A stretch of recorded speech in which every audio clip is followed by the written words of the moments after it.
গুম বিরোধী জাতিসংঘ সনদে সই বাংলাদেশের। বঙ্গবন্ধুর পরিবারের সদস্যদের বিশেষ নিরাপত্তা ও সুবিধা বাতিলের সিদ্ধান্ত উপদেষ্টা পরিষদের। প্রয়োজনীয় সংস্কার শেষে নির্বাচনের তারিখ ঘোষণা করবে অন্তর্বর্তী সরকার। প্রধান উপদেষ্টার সঙ্গে বিএনপির বৈঠক শেষে জানালেন মির্জা ফখরুল।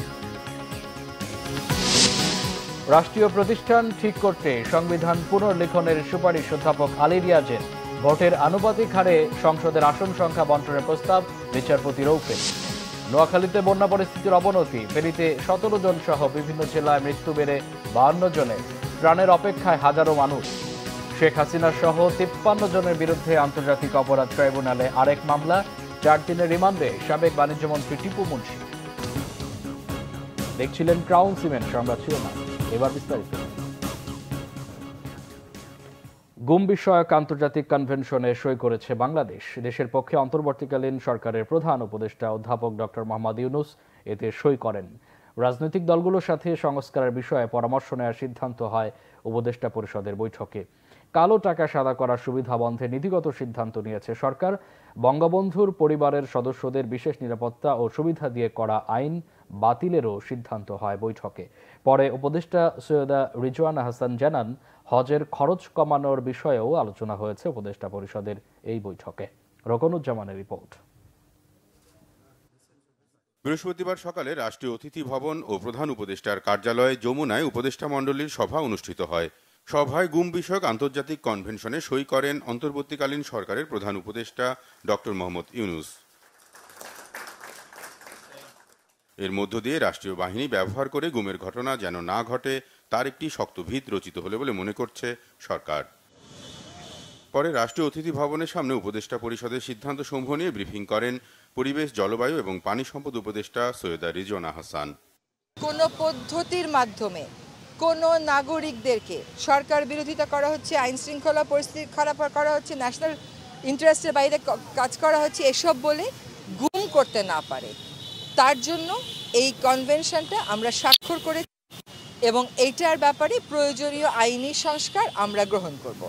এইটা একটা খুবই বড় স্বস্তির ব্যাপার মানবাধিকার কর্মীদের জন্য, কারণ জাতিসংঘ থেকে বারবারই বাংলাদেশের এই গুমের প্রেক্ষিতে বলা হচ্ছিল যে তোমরা এই কনভেনশনটা কেন এখনো অনুস্বাক্ষর করছো না। সেই প্রেক্ষিতে আমরা মনে করি যে আমরা একটা খুব শক্ত ভিত্তি, যেটা আমরা সবসময় অস্বীকার করে এসেছিলাম এ যাবৎকাল, যদিও গুম বাংলাদেশে অহরহই করছিল, সেই ভিত্তিটা আমরা স্থাপন করতে পারলাম। সভায় কালো টাকা সাদা করার সুবিধা বন্ধ, বঙ্গবন্ধুর পরিবারকে বিশেষ নিরাপত্তা ও সুবিধা দেওয়ার আইনেও সংশোধন করা হয়। কালো টাকা সাদা করার যে বিধি এবং রীতি সেটা বন্ধ করে দেওয়া হবে। হ্যাঁ, কারণ এখান থেকে সরকার যেটুকুন টাকা আনতে পারে সেটুকুন টাকা দিয়ে সরকারের যে খুব বেশি কিছু আগায় তা না, বরং মূল্যবোধটা অনেক বেশি অবক্ষয়িত হয়। ফলে এটার বিরুদ্ধে স্পষ্ট একটা সিদ্ধান্ত হয়েছে। অর্থ পাচারের বিরুদ্ধে কার্যক্রম শুরু হয়ে গেছে। আরেকটা হচ্ছে অত্যাবশ্যকীয় পণ্যের দাম মানুষের ক্রয় সীমানার মধ্যে রাখতে যা যা করার দরকার সরকার সেই কাজগুলো করা শুরু করে দিয়েছে। হজের যে খরচ সেটা যৌক্তিকভাবে যাতে কমানো যায় সেজন্য সংশ্লিষ্ট মন্ত্রণালয় কাজ শুরু করেছে। আমরা রাজনৈতিক দলগুলোর সাথে আলাপ আলোচনার প্রক্রিয়াটা চালু রাখব। তাদের কাছ থেকে সংস্কার প্রস্তাব যা আসবে সেগুলোও গ্রহণ করব। এছাড়া প্রশাসনের ক্ষেত্রে বেশ কিছু গুরুত্বপূর্ণ সিদ্ধান্ত সহ সার্ক ফুটবলে শিরোপাজয়ী অনূর্ধ্ব 20 ফুটবল দলকে সংবর্ধনার সিদ্ধান্তও হয় উপদেষ্টা পরিষদের সভায়। আগের সময়ে যারা কোনো ভালো পোস্টে ছিল তাদের কাউকেই নেব না এমন নীতিগত সিদ্ধান্ত চলেছে, তাহলে আমি কাজ আগাবো কেমন করে, সেটা তো একটা বড় প্রশ্ন। কারোর ব্যাপারে সুনির্দিষ্ট কোনো অভিযোগ থাকলে সেটা জানাবেন। এই রিজিম, সেই রিজিম, আগের রিজিম, পরের রিজিম বললে আর আমাদের সাথে অন্যদের তফাৎটা কি রইল। রকনুজ্জামান, বাংলা ভিশন, ঢাকা। প্রয়োজনীয় সংস্কারের পর নির্বাচনের তারিখ ঘোষণা করবে অন্তর্বর্তী সরকার। প্রধান উপদেষ্টার সঙ্গে বৈঠক শেষে জানিয়েছেন বিএনপি মহাসচিব মির্জা ফখরুল ইসলাম আলমগীর। রাজনৈতিক দলগুলোর সাথে সরকারের আলোচনা অব্যাহত রাখার পাশাপাশি এর মধ্য দিয়ে নির্বাচনের একটি রূপরেখা বেরিয়ে আসবে বলে তিনি আশা প্রকাশ করেন। রিপোর্ট সৈয়দ আব্দুল মুহিতের। বিএনপির সঙ্গে আলোচনার মাধ্যমে রাজনৈতিক দলগুলোর সাথে দ্বিতীয় দফা বৈঠক শুরু করলো অন্তর্বর্তীকালীন সরকার। বৃহস্পতিবার বিকেলে রাষ্ট্রীয় অতিথি ভবন যমুনায় প্রধান উপদেষ্টা ডক্টর মোহাম্মদ ইউনূসের সঙ্গে বৈঠকে বসে মহাসচিব মির্জা ফখরুল ইসলাম আলমগীরের নেতৃত্বে বিএনপির 3 সদস্যের প্রতিনিধি দল। প্রায় 1.25 ঘন্টার বৈঠক শেষে বিএনপি মহাসচিব সাংবাদিকদের জানান, অন্তর্বর্তীকালীন সরকারের সঙ্গে ফলপ্রসূ আলোচনা হয়েছে। প্রফেসর ইউনূস রয়েছেন, তারা তাদের আন্তরিকতা, যেসব প্রেম যোগ্যতা দিয়ে খুব দ্রুত তারা একটা স্টেবল অবস্থায় নিয়ে আসতে পারবেন এবং একই সঙ্গে তারা একটা নির্বাচনের দিকেও যেতে পারবেন এবং প্রয়োজনীয় সংস্কারসমূহ তারা পূরণ করবেন বলে আমরা বিশ্বাস করি। আজকে আমাদের আলোচনা অত্যন্ত ফলপ্রসূ হয়েছে। রাজনৈতিক দলগুলোর সাথে এই আলোচনা চলমান থাকবে বলে আশা তার। রাজনৈতিক দলগুলোর সঙ্গে আলোচনা হবে পর্যায়ক্রমে। আমরা কোনো তারিখ বলিনি, ওরা প্রয়োজনে ওনারই তো তারিখ বলবেন, আমরা তো তারিখ বলবো না। এদিকে বিএনপির সাথে বৈঠক নিয়ে প্রধান উপদেষ্টার কার্যালয় থেকে জানানো হয়, সংস্কারের পাশাপাশি নির্বাচন ও অর্থনৈতিক শৃঙ্খলা রক্ষায় অন্তর্বর্তী সরকারের সাথে কাজ করার আগ্রহ প্রকাশ করেছে বিএনপি। সৈয়দ আব্দুল মুহিত, বাংলা ভিশন, ঢাকা। গণফোরামের এমিরেটাস সভাপতি ডক্টর কামাল হোসেন বলেছেন, যারা টাকা দিয়ে নির্বাচিত হয় তারা বেশি দিন টিকতে পারে না, দিন শেষে পালাতে হয়। সাবেক প্রধানমন্ত্রী শেখ হাসিনাকে কটাক্ষ করে এই কথা বলেন তিনি। বৃহস্পতিবার রাজধানীর প্রেস ক্লাবে আয়োজিত এক অনুষ্ঠানে এই মন্তব্য করেন তিনি। ডক্টর কামাল হোসেন বলেন, ক্ষমতাকে নিজের কাজে না লাগিয়ে জনগণের কাজে লাগাতে হয়, তাহলে দেশ ছেড়ে পালাতে হয় না। এ সময় তিনি বলেন, এই দেশের মাটিতেই আমার কবর হবে। দেশের মানুষের জন্য কাজ করারও অঙ্গীকার করেন তিনি। গণফোরামের রাজনীতি নিয়েও কথা বলেন তিনি। বলেন, ভাঙন তৈরি না করে ঐক্যবদ্ধ হয়ে কাজ করে গণফোরামকে এগিয়ে নিতে হবে। দেশের মানুষের মৌলিক অধিকার পূরণে কাজ করার জন্য দলের নেতাকর্মীদের নির্দেশ দেন তিনি। এ সময় অন্তর্বর্তী সরকারকে সময় দিয়ে তাদের সাহায্য করার আহ্বান জানান ডক্টর কামাল। রাজনীতির মধ্যে যে একটা আসল পরিবর্তন আসে, দুর্নীতিমুক্ত সমাজ, শোষণমুক্ত সমাজ, এটা আপনারা দেখে দেশে গড়ে উঠুক, এটা চান, অন্তর থেকে চান। এটা আমি মনে করি দেশের প্রত্যেক মানুষই চায়। কিছু লোক যারা বিক্রি হয় তারা ছাড়া সকলেই চায় দেশে একটা সৎ সরকার থাকুক, দেশের মানুষের কাজ করা হোক, দেশের একটা মৌলিক পরিবর্তন আমরা সবাই মিলে যেন গড়ে তুলতে পারি। দেশের স্বাধীনতা সার্বভৌমত্বের ক্ষতি করে কারোর সাথে সম্পর্ক রাখতে চায় না বিএনপি, সাফ বলেছেন দলের স্থায়ী কমিটির সদস্য আমির খসরু মাহমুদ চৌধুরী। সকালে গুলশানে দলের চেয়ারপারসনের কার্যালয়ে বিএনপির মহাসচিব মির্জা ফখরুল ইসলাম আলমগীরের সাথে বৈঠক করেন রাশিয়ার রাষ্ট্রদূত আলেকজান্ডার মন্টিটস্কি। এ সময় বিএনপির স্থায়ী কমিটির সদস্য আমির খসরু মাহমুদ চৌধুরী উপস্থিত ছিলেন।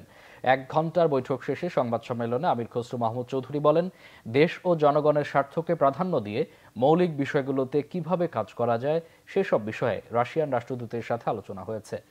এছাড়াও রাশিয়ায় বাংলাদেশের পণ্যের বাজারে প্রসারের বিষয়েও আলোচনা হয়েছে। বাংলাদেশের নির্বাচন কতদিনে হতে পারে তা রাশিয়ান রাষ্ট্রদূত জানতে চেয়েছেন উল্লেখ করে সংস্কার সহ অন্তর্বর্তীকালীন সরকারকে পূর্ণ সমর্থন দিয়ে বিএনপি কাজ করছে বলেও জানান আমির খসরু মাহমুদ চৌধুরী।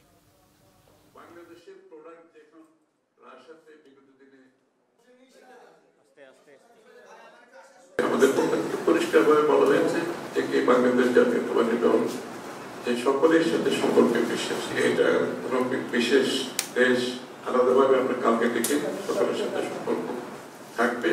আর বাংলাদেশের বর্তমান প্রেক্ষাপট সম্বন্ধে আমরা জানতে চেয়েছি। আমরা বলেছি আমরা তো শীঘ্রই একটি নির্বাচিত সরকারের সাথে হস্তান্তর করা যাবে। আমরা কোনো টাইম ফ্রেম জানতে চাইছি, আমরা কোনো টাইম ফ্রেম বলিনি। আমরা বলেছি এটা আমরা সরকার, বর্তমান সরকারকে আমরা সমর্থন দিচ্ছি, তাদের যে কার্যক্রমে আমরা পূর্ণ সমর্থন এবং আমরা একসাথে কাজ করছি এবং যত তাড়াতাড়ি সম্ভব এই রিফর্মসগুলো নিয়ে আলোচনা হবে সেগুলো তাড়াতাড়ি করে নির্ধারিত সময়ে আমরা হয়তো বা সুষ্ঠু নির্বাচন। জ্ঞাত আয় বহির্ভূত সম্পদ অর্জন এবং সম্পদের তথ্য গোপন সংক্রান্ত দুর্নীতির মামলায় বিএনপির স্থায়ী কমিটির সদস্য মির্জা আব্বাস খালাস পেয়েছেন।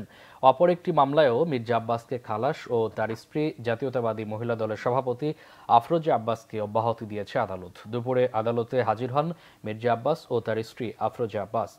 অভিযোগ প্রমাণিত না হওয়ায় ঢাকার বিশেষ জজ আদালত 6 এর বিচারক মোহাম্মদ মাসুদ পারভেজের আদালত দুজনকে খালাস দেন। সম্পদের তথ্য গোপনের অভিযোগে 2007 সালের 16 আগস্ট দুদকের উপপরিচালক মোহাম্মদ শফিউল আলম রাজধানীর রমনা থানায় মির্জা আব্বাসের বিরুদ্ধে মামলাটি করেছিলেন। অন্য মামলায় খালাস পেয়ে গণমাধ্যমের সাথে কথা বলতে গিয়ে কান্নায় ভেঙে পড়েন মির্জা আব্বাস। বলেন, আওয়ামী লীগ সরকার তার মতো অনেক নেতাকর্মীর জীবন মামলা দিয়ে শেষ করে দিয়েছে। এই 17 বছরে বহু পরিবার ধ্বংস হয়ে গেছে, একইভাবে আমার পরিবার ধ্বংস হয়ে গেছে। আমি যখন আল্লাহর কাছে দোয়া করি, নামাজ পড়ি, আমি পরম দয়ালু করলাম আল্লাহ তাআলার কাছে আমি দোয়া করি, কামনা করি, আল্লাহ আমার যে বিক্ষিপ্ত পরিবারটাকে একত্রিত করে দাও। আমার পরিবারটা ছিন্ন বিচ্ছিন্ন হয়ে গেছে, আমার এই বিক্ষিপ্ত পরিবারটাকে একত্রিত করে দাও। এটার হলো না। একটা ভাই মারা গেল আমেরিকাতে, একটা ভাই দীর্ঘদিন বাইরে আছে। হ্যাঁ, অনেকে বলতে পারেন ক্ষমা মহত্বের লক্ষণ। আমি ভাই মহৎ ব্যক্তি না, আমার জীবনের বিনিময়ে কাউকে আমি ক্ষমা করতে পারছি না। এই বিচার আল্লাহর কাছে আমি চাই। পাচার হওয়া অর্থ ফেরত আনতে সুইজারল্যান্ডের সহযোগিতা চাইলেন অন্তর্বর্তীকালীন সরকারের প্রধান উপদেষ্টা অধ্যাপক ডক্টর মোহাম্মদ ইউনূস। বৃহস্পতিবার রাষ্ট্রীয় অতিথি ভবন যমুনায় সুইজারল্যান্ডের রাষ্ট্রদূত রেটো রেগান দেখা করতে গেলে প্রধান উপদেষ্টা কথা বলেন। প্রধান উপদেষ্টা বলেন, বিপুল পরিমাণ চুরি করা অর্থ দেশের বাইরে নিয়ে যাওয়া হয়েছে। সুইস রাষ্ট্রদূত আন্তর্জাতিক আইন ও নীতিমালা মেনে এই বিষয়ে সহযোগিতার আশ্বাস দেন। বাংলাদেশের অন্তর্বর্তীকালীন সরকারকে সব ধরনের সমর্থন সহযোগিতার আশ্বাসও দেয় সুইজারল্যান্ড। রোহিঙ্গাদের মধ্যে তরুণ নেতৃত্ব তৈরির উপর গুরুত্ব আরোপ করেন প্রধান উপদেষ্টা। এরপর রাষ্ট্রীয় অতিথি ভবন যমুনায় প্রধান উপদেষ্টার সাথে দেখা করতে এসে অস্ট্রেলিয়ার হাইকমিশনার নাদিয়া সিমপসন বাংলাদেশের বন্যার্তদের জন্য $1 মিলিয়ন সহযোগিতা দেওয়ার কথা জানান। অস্ট্রেলিয়ান হাইকমিশনারকে সাথে বঙ্গোপসাগরের নিরাপত্তা, রোহিঙ্গা শরণার্থী, মানবাধিকার, অর্থনৈতিক সহযোগিতা ও শুল্ক রেয়াত সহ বিভিন্ন বিষয়ে আলোচনা করেন প্রধান উপদেষ্টা অধ্যাপক ডক্টর মোহাম্মদ ইউনূস। রাষ্ট্রীয় প্রতিষ্ঠানগুলোকে ঠিক করতে কনস্টিটিউশনাল অ্যাসেম্বলি গণপরিষদ করে হলেও সংবিধান পুনর্লিখন জরুরি বলেছেন যুক্তরাষ্ট্রের ইলিয়ন স্টেট ইউনিভার্সিটির রাজনীতি ও সরকার বিভাগের ডিস্টিংগুইশড অধ্যাপক আলী রিয়াজ। রাজধানীর একটি হোটেলে সংবাদ সম্মেলনে এই তথ্য জানান centre for governance strategy CGS এর উপদেষ্টা পরিষদের এই সদস্য। তিনি জানান, গণতন্ত্র পুনর্গঠনে সারা দেশে ধারাবাহিক সংলাপ করবে সিজিএস। রাষ্ট্র, সরকার ও রাজনৈতিক দলগুলো মাঝামাঝি দাঁড়িয়ে পুনর্গঠনের সংলাপগুলোর পাশাপাশি তুলে ধরবেন তারা, সুপারিশ তুলে ধরবেন তারা। এই ধারাবাহিক সংলাপটি হবে 5 মাস ধরে। আয়োজকরা বলেছেন, প্রধান উপদেষ্টার রাষ্ট্র সংস্কারের আহ্বানের পরিপ্রেক্ষিতে এই সংলাপের আয়োজন করতে যাচ্ছে সিজিএস। দেশবাসী, দেশব্যাপী নাগরিক সমাজ, সুশীল সমাজ এবং বিভিন্ন খাতের বিশেষজ্ঞদের মতামত এবং পরামর্শ সংগ্রহ করার আমরা চেষ্টা করব। এর ফলে আমরা আশা করছি যে ভবিষ্যতের জন্য একটি সুস্পষ্ট রোডম্যাপ প্রণয়ন করা সম্ভব হবে, যা গণতান্ত্রিক পুনর্গঠনের জন্য প্রয়োজনীয় এবং গণতান্ত্রিক পুনর্গঠন প্রক্রিয়াকে সহজতর করতে সাহায্য করবে, দেশে এক ধরনের রাজনৈতিক স্থিতিশীলতা নিশ্চিত করবে। এই লক্ষ্যেই আগামী 5 মাস ধরে এই পর্যায়ে আমরা জাতীয় এবং আঞ্চলিক পর্যায়ে কিছু ধারাবাহিক সংলাপের আয়োজন করছি। সাবেক প্রধান নির্বাচন কমিশনার বিচারপতি আব্দুর রব বলেছেন, ভোটের আনুপাতিক হারে জাতীয় সংসদের আসন সংখ্যা বণ্টন করতে হবে। ভোটাররা প্রার্থীকে নয়, দলকে ভোট দেবে। প্রাপ্ত ভোটের আলোকে দলগুলো আসন পাবে বলে জানান তিনি। সুষ্ঠু নির্বাচনের জন্য শুধু নির্বাচন কমিশনকে নিরপেক্ষ করলে হবে না মন্তব্য করে বক্তারা বলেন, এজন্য সংবিধানে স্থায়ীভাবে তত্ত্বাবধায়ক সরকার ব্যবস্থা ফিরিয়ে আনতে হবে। ইমরুল কায়েসের রিপোর্ট। বাংলাদেশের নির্বাচন ব্যবস্থা সংস্কার নিয়ে সেমিনারের আয়োজন করে সুশাসনের জন্য নাগরিক সুজন। রাজধানীর ডেইলি স্টার মিলনায়তনে আয়োজিত সেমিনারে প্রধান অতিথির বক্তব্যে বিচারপতি আব্দুর রউফ বলেন, সত্যিকারের গণতন্ত্রের জন্য রাজনৈতিক দলগুলোর মধ্যে গণতান্ত্রিক চর্চায় বাধ্য করতে হবে। রাজনৈতিক নেতাদের গণতান্ত্রিক হতে হবে বলে মন্তব্য করেন তিনি। নির্বাচনের সংস্কার নিয়ে নিজের ভাবনাও তুলে ধরেন সাবেক এই প্রধান নির্বাচন কমিশনার। যতদিন পর্যন্ত এই নমিনেশন প্রথা থাকবে, অতদিন পর্যন্ত কোনো করাপশন মেটানো সম্ভব না। মনোনয়ন বাণিজ্যটাই হচ্ছে গত 50 বছরের পলিটিক্যাল পার্টি বাঁচার কারণ। সেই জন্য একটা গণতান্ত্রিক পার্টি নাই। প্রপোর্শনাল রিপ্রেজেন্টেশন সিস্টেম, হ্যাঁ, এটা ইউরোপিয়ান সিস্টেম, ইউরোপের থেকে এটার উদ্ভব হয়েছে এবং সেখানে ওই ওয়েস্টমিনিস্টার সিস্টেমটা ছিল, সেখানে আস্তে আস্তে তারা ইমপ্রুভ করতে করতে এটা এনেছে। এই পিআর সিস্টেমটা বাংলাদেশি সিস্টেমের মধ্যে এনে ওই জিনিসটাই এখানে দিতে হবে যেন লোক পার্টিকে ভোট দেবে, প্রার্থীকে নয়। অন্য বক্তারা বলেন, বাংলাদেশের সবগুলো নির্বাচনে বিজয়ী দলগুলো মাত্র 35-40% ভোট পেয়ে 60% মানুষকে শাসন করেছে। এ কারণেই ভোটের আনুপাতিক আসন এবং দ্বিকক্ষ বিশিষ্ট পার্লামেন্টের প্রস্তাব করেন তারা। তিনবারের বেলা না, আমি মনে করি যে আমাদের যে কেয়ারটেকার গভর্নমেন্টের ব্যাপারটা একটা পার্মানেন্ট হিসেবে আমাদের সংবিধানে অন্তর্ভুক্ত করতে হবে, কারণ কালচারাল চেঞ্জ আনতে 100 ইয়ার্স সময় লাগে। আসলে আমরা ভালো নির্বাচন কমিশন শক্তিশালী নির্বাচন কমিশন করতে করতে যান শেষ। You will never get a ভালো কমিশন। আর ভালো কমিশন আমার দরকারও নাই, আমার একটা কমিশন দরকার। But we need a neutral government, we need a professional bureaucracy, হ্যাঁ, we need responsible political party, we need informed citizen. অনলাইনে জনগণের মতামত ও প্রস্তাবের ভিত্তিতে নির্বাচন কমিশন গঠন করার তাগিদ দেন সেমিনারের বক্তারা। ইমরুল কায়েস, বাংলা ভিশন, ঢাকা।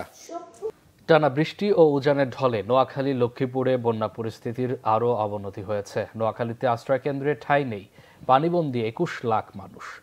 ত্রাণের জন্য হাহাকার করছে দুর্গম এলাকার বন্যার্তরা।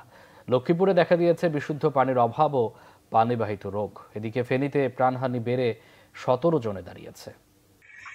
নোয়াখালীতে এখনো 8 উপজেলার 87টি ইউনিয়নের 21,25,500 মানুষ পানিবন্দী। রাতের বৃষ্টি ও উজানের পানিতে জেলা শহর মাইজদি, সোনাইমুড়ি সহ সদর উপজেলায় বন্যা পরিস্থিতির আরও অবনতি হয়েছে। 1303টি আশ্রয় কেন্দ্রে 2,64,743 জন মানুষ আশ্রয় নিয়েছে। এখন নতুন করে অনেক মানুষ আশ্রয় কেন্দ্রমুখী হচ্ছেন। জেলার দুর্গম অনেক এলাকায় ঠিকমতো ত্রাণ পৌঁছাচ্ছে না। এ পর্যন্ত জেলায় বন্যায় 8 জনের মৃত্যু হয়েছে। এদিকে গত 24 ঘন্টায় লক্ষ্মীপুরে বৃষ্টি না হলেও উজানের জোয়ারে বৃহস্পতিবার বন্যার পানি 2 থেকে 3 ইঞ্চি বেড়েছে। প্রতিদিন জেলার 5টি উপজেলার পানি বাড়ছে। চরম ভোগান্তিতে বন্যা দুর্গতরা। পানিবন্দী অন্তত 8.5 লাখ মানুষ। জেলার সদর উপজেলা, রায়পুর, রামগঞ্জ, কমলনগর ও রামগতি উপজেলায় প্রায় 90% গ্রামীণ রাস্তা, ঘরবাড়ি পানির নিচে। দেখা দিয়েছে বিশুদ্ধ পানির অভাব ও পানিবাহিত রোগ। দুর্গম এলাকায় ত্রাণ পৌঁছানোর জন্য প্রয়োজনীয় নৌকা ও ট্রলার না থাকায় ত্রাণ পৌঁছানো যাচ্ছে না। জেলা প্রশাসন থেকে এ পর্যন্ত নগদ 10 লাখ টাকা, 500 মেট্রিক টন চাল, প্যাকেটজাত শুকনো খাবার ও রান্না করা খাবার সরবরাহ করা হচ্ছে। 5 উপজেলায় 64টি মেডিকেল টিম ও একটি বিশেষ টিম জরুরি স্বাস্থ্য সেবায় নিয়োজিত। বৃষ্টিপাত না হওয়ায় এবং উজানের পানি কম থাকায় কুমিল্লার বন্যা পরিস্থিতির উন্নতি হচ্ছে। গোমতী নদীর বুড়বুড়িয়া বাঁধের ভাঙ্গা অংশ দিয়ে পানি বের হওয়া অনেকটা কমে এসেছে। ফলে বুড়িচং, ব্রাহ্মণপাড়া উপজেলার পানিও কমছে। এছাড়া প্লাবিত কুমিল্লার দক্ষিণাঞ্চল, লাকসাম, মনোহরগঞ্জ, 14 গ্রাম উপজেলায় বন্যার পানি নেমে যাচ্ছে। জেলা প্রশাসন জানায়, জেলার 10,78,000 মানুষ পানিবন্দী। 724টি আশ্রয় কেন্দ্রে 78,000-এরও বেশি মানুষ আশ্রয় নিয়েছে। 225টি মেডিকেল টিম তাদের চিকিৎসা দিচ্ছে। এদিকে পর্যাপ্ত ত্রাণ দুর্গতদের মাঝে পৌঁছে দিচ্ছে বিভিন্ন সংগঠন ও শিক্ষার্থীরা। Bangla vision news desk. দেশের 11 জেলায় ভয়াবহ বন্যায় মৃতের সংখ্যা বেড়ে 52 জনে দাঁড়িয়েছে। এক ব্রিফিংয়ে এই তথ্য জানিয়েছে দুর্যোগ ব্যবস্থাপনা ও ত্রাণ মন্ত্রণালয়। ব্রিফিংয়ে জানানো হয়, সবচেয়ে বেশি মৃত্যু হয়েছে ফেনীতে। দক্ষিণ পূর্বাঞ্চলের এই জেলায় বন্যায় 17 জনের মৃত্যু হয়েছে। এছাড়া কুমিল্লায় 14 জন, নোয়াখালীতে 8 জন, চট্টগ্রামে 6 জনের মৃত্যু হয়েছে। অন্যদিকে কক্সবাজারে বন্যায় মারা গেছে 3 জন। পাশাপাশি খাগড়াছড়ি, ব্রাহ্মণবাড়িয়া, লক্ষ্মীপুর ও মৌলভীবাজারে বন্যায় 1 জন করে প্রাণ হারিয়েছে মোট 4 জন। এর বাইরে মৌলভীবাজারে 1 জন নিখোঁজ রয়েছেন।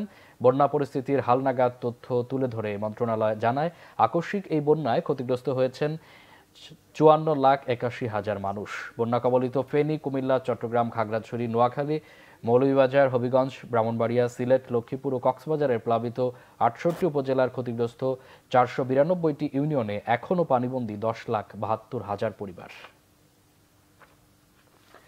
জুলাই গণহত্যার ঘটনায় সাবেক প্রধানমন্ত্রী শেখ হাসিনা, ওবায়দুল কাদের সহ 53 জনের বিরুদ্ধে আন্তর্জাতিক অপরাধ ট্রাইব্যুনালে মামলা হয়েছে।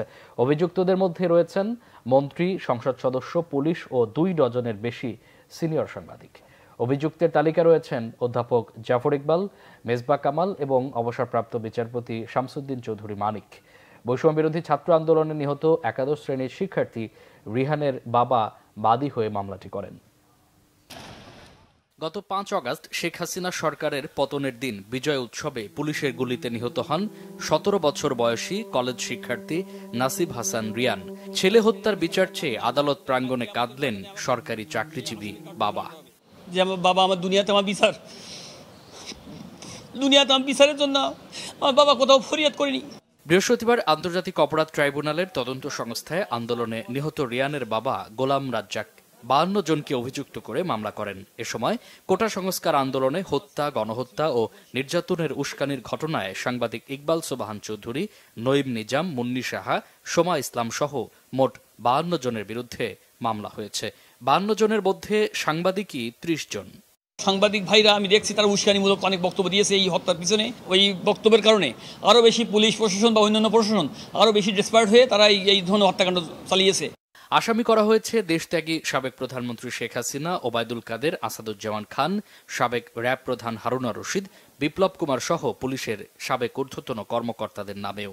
এই মামলার বাদী তিনি প্রধানত উল্লেখ করেছেন যারা 3 অগস্ট যেদিন এই তৎকালীন সরকার পদত্যাগের জাস্ট একদিন আগে প্রধানমন্ত্রীর সঙ্গে দেখা করে কিছু সাংবাদিক এবং সাংবাদিক নেতারা প্রধানমন্ত্রীকে এই মর্মে আশ্বাস দেন যে আমরা আপনার সাথে আছি, আপনারা এই আন্দোলন দমন করার জন্য যা করার করবেন, আমরাও যা করার আপনাকে হেল্প করার জন্য করব। সাবেক প্রধানমন্ত্রী এবং তার মন্ত্রী পরিষদের তৎকালীন যারা খুব অ্যাক্টিভ ছিলেন সেই সদস্য, পুলিশের সদস্য যারা দায়িত্বশীল পর্যায়ে ছিলেন, সাথে 30 জন সাংবাদিক, কলামিস্ট, তারপরে যারা নিজেদেরকে সুশীল দাবি করেন, টকশো করেন, এদেরকে আসামি করা হয়েছে। ছাত্র জনতার আন্দোলনে গণহত্যা এবং হেফাজতের শাপলা চত্বরের গণহত্যার মামলার তদন্ত সহ এখন পর্যন্ত আন্তর্জাতিক অপরাধ ট্রাইব্যুনালের তদন্ত সংস্থায় জমা পড়েছে 8টি অভিযোগ। আছেন মোহাম্মদ জাফর ইকবাল, নিঝুম মজুমদার, মামুন আবদুল্লাহ, বাংলা ভিশন, ঢাকা। এদিকে বৈষম্য বিরোধী ছাত্র আন্দোলন চলাকালে বাড্ডায় সুমন শিকদারকে গুলি করে হত্যার অভিযোগে করা মামলায় সাবেক প্রধানমন্ত্রী শেখ হাসিনার বেসরকারি শিল্প ও বিনিয়োগ উপদেষ্টা সালমান এফ রহমান ও সাবেক আইনমন্ত্রী আনিসুল হকের 5 দিনের রিমান্ড মঞ্জুর করেছেন আদালত। আজ সকাল 7টায় তাদের আদালতে হাজির করে পুলিশ। এরপর মামলার সুষ্ঠু তদন্তের জন্য সালমান এফ রহমান ও আনিসুল হকের 10 দিনের রিমান্ড আবেদন করেন তদন্ত কর্মকর্তা।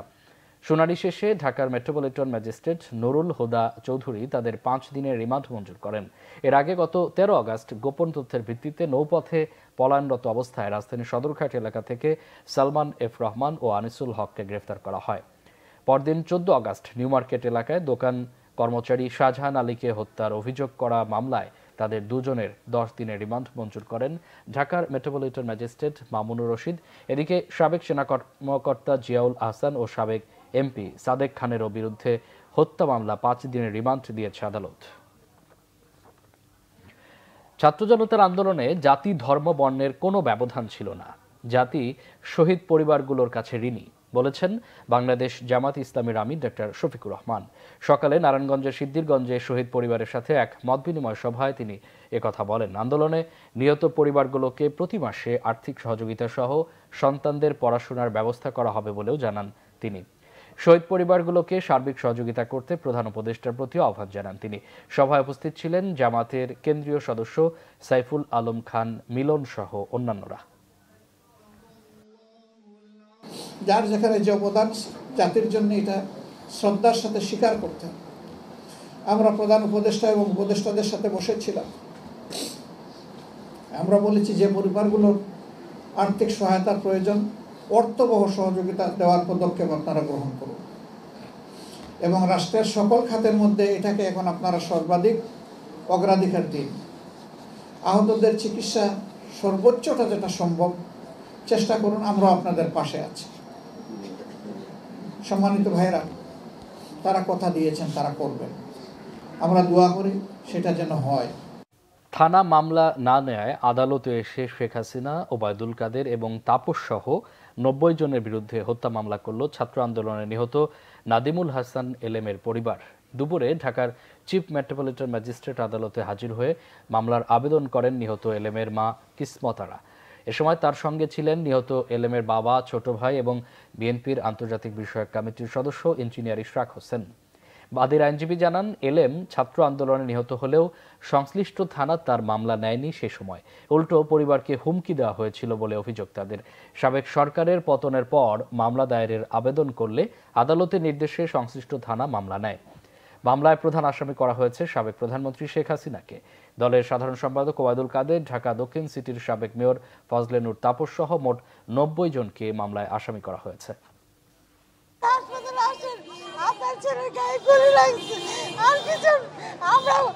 আমরা সূত্রাপুর থানায় গেছি, কোতোয়া থানায় গেছি, ন্যাশনালে গেছি, আমার ছেলেকে কেউ রাখে নাই।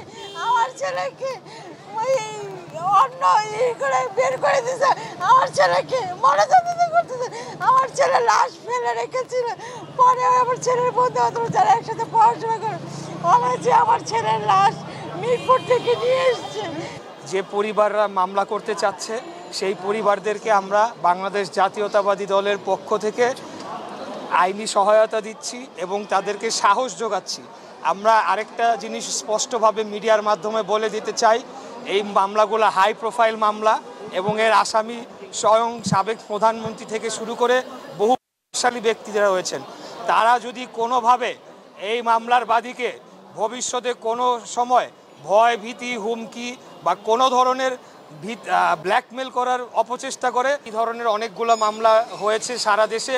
মামলাটা আমরা 90 জনের নামে লিস্ট করেছি। 1 নম্বর আসামি হচ্ছে শেখ হাসিনা সাবেক প্রধানমন্ত্রী, 2 নম্বর ওবায়দুল কাদের, ফজলে নূর তাপস, আসাদুজ্জামান খান কামাল সাবেক স্বরাষ্ট্রমন্ত্রী, মোহাম্মদ হাসান মাহমুদ আছেন, মহিবুল হাসান চৌধুরী নভেল, আনিসুল হক, জুনাইদ আহমেদ পলক, এই অত্র এলাকার সাবেক এমপি 6 এমপি শাহিদ খোকন, কাজী ফিরোজ রশিদ এবং হচ্ছে বাংলাদেশ আওয়ামী লীগের আইন সম্পাদক কাজী নজিবুল্লাহ হিরু সহ টোটাল 90 জন, আরও হচ্ছে 100 থেকে 150।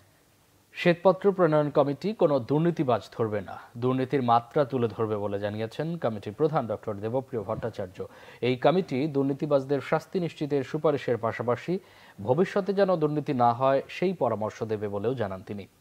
বিকেলে পরিকল্পনা কমিশনে শ্বেতপত্র প্রণয়ন কমিটির প্রথম বৈঠক শেষে সংবাদ সম্মেলনে এসব কথা বলেন দেবপ্রিয় ভট্টাচার্য। 12 সদস্যের শ্বেতপত্র কমিটির প্রধান কাজ অর্থনীতির ভিত্তি ঠিক করার পাশাপাশি স্বচ্ছতা আনতে কাজ করা, এলডিসি উত্তরণের বিষয়ে করণীয় ছাড়াও পঞ্চবার্ষিক পরিকল্পনা বাস্তবায়নেও পরামর্শ দেবে কমিটি। এক প্রশ্নের জবাবে ডক্টর দেবপ্রিয় বলেন, সুনির্দিষ্ট কোনো প্রকল্পের বিষয়ে কাজ না করলেও মেগা প্রকল্পের অনিয়ম ও দায় দেনা নিয়ে আলোচনা হবে। এ বিষয়ে অংশীজনদের সঙ্গে আলোচনার মাধ্যমে অন্তর্বর্তী রিপোর্ট প্রকাশ করা হবে বলে জানান তিনি। ব্যাংকিং খাতে অনিয়ম এবং অর্থ পাচারের বিষয়ে পরামর্শ দিলেও তার কমিটি কোনো দুর্নীতি ধরবে না বলে উল্লেখ করেন কমিটির প্রধান। আমি আপনাদের কাছে পরিষ্কার বলতে চাই, এইটা দুর্নীতি ধরার কমিটি না, এইটা হলো দুর্নীতি কেন হয়েছে এবং দুর্নীতির মাত্রাটা কি সেটা বলবে, কিন্তু কে দুর্নীতি করেছে, কি কেন করেছে এইটা বলার আমাদের দায়িত্ব না। এটা করার জন্য সরকারের নিজস্ব প্রতিষ্ঠান আছে। কেউ কেউ প্রশ্ন করেন যে এই ভিত্তিভূমি বা এইরকম একটা চ্যালেঞ্জ বা ঘটনাবলী কেন হলো, এই আলোচনাটা কি আপনারা করবেন না? আমরা হ্যাঁ কিছুটা করব, কিন্তু সবটা করা 90 দিনের ভিতরে সম্ভব না। এইটা ততখানি সংস্কার কর্মসূচি দিবে না, এইটা সংস্কারের পথকে আলোকিত করবে।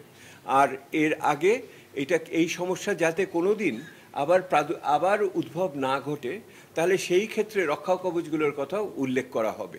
এইটি হলো মূল আমাদের ব্যাপার আর কি।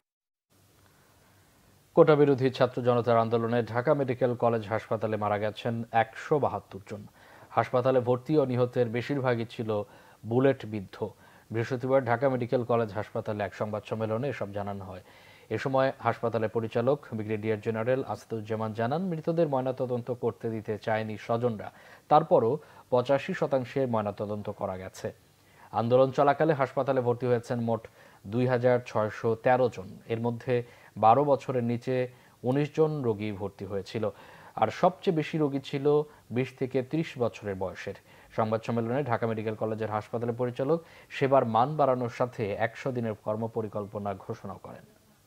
ভর্তি যারা হয়েছে এটার কিন্তু ম্যাক্সিমাম বুলেট ইনজুরি, কিছু কিছু ব্লান্ট ইনজুরি ছিল, কিন্তু ম্যাক্সিমাম হচ্ছে বুলেট ইনজুরি। আপনারা দেখছেন আমাদের স্ট্যাটিস্টিক্সে প্রায় 79% হচ্ছে টোটাল পেশেন্টের বুলেট ইনজুরি, এবং যারা মারা গেছে অ্যাকচুয়ালি ম্যাক্সিমাম হচ্ছে বুলেট ইনজুরি। সংবাদ শেষ করব ক্রাউন সিমেন্ট শিরোনামগুলো আরেকবার জানিয়ে। গুম বিরোধী জাতিসংঘ সনদে সই বাংলাদেশের। বঙ্গবন্ধুর পরিবারের সদস্যদের বিশেষ নিরাপত্তা ও সুবিধা বাতিলের সিদ্ধান্ত উপদেষ্টা পরিষদের। প্রয়োজনীয় সংস্কার শেষে নির্বাচনের তারিখ ঘোষণা করবে অন্তর্বর্তী সরকার। প্রধান উপদেষ্টার সঙ্গে বিএনপির বৈঠক শেষে জানালেন মির্জা ফখরুল। রাষ্ট্রীয় প্রতিষ্ঠান ঠিক করতে সংবিধান পুনর্লিখনের সুপারিশ অধ্যাপক আলী রিয়াজের। ভোটের আনুপাতিক হারে সংসদের আসন সংখ্যা বণ্টনের প্রস্তাব বিচারপতি রৌফের। নোয়াখালীতে বন্যা পরিস্থিতির অবনতি। ফেনীতে 17 জন সহ বিভিন্ন জেলায় মৃত্যু বেড়ে 52 জনে। ত্রাণের অপেক্ষায় হাজারো মানুষ। শেখ হাসিনা সহ 53 জনের বিরুদ্ধে আন্তর্জাতিক অপরাধ ট্রাইব্যুনালে আরেক মামলা। 4 দিনের রিমান্ডে সাবেক বাণিজ্যমন্ত্রী টিপু মুন্সি। এই ছিল এখনকার মতো। পরে সংবাদ রাত 10:30 দেখার আমন্ত্রণ রইল। এর আগে 9টা রয়েছে নিউজ 20। আমন্ত্রণ রইল দেখার জন্য সেটিও। এছাড়া বাংলাভিশন সংবাদ ও সংবাদ সংশ্লেষণ দেখতে ভিজিট করুন www.bvnews24.com ও facebook.com/banglavision এবং সাবস্ক্রাইব করুন youtube.com/banglavision।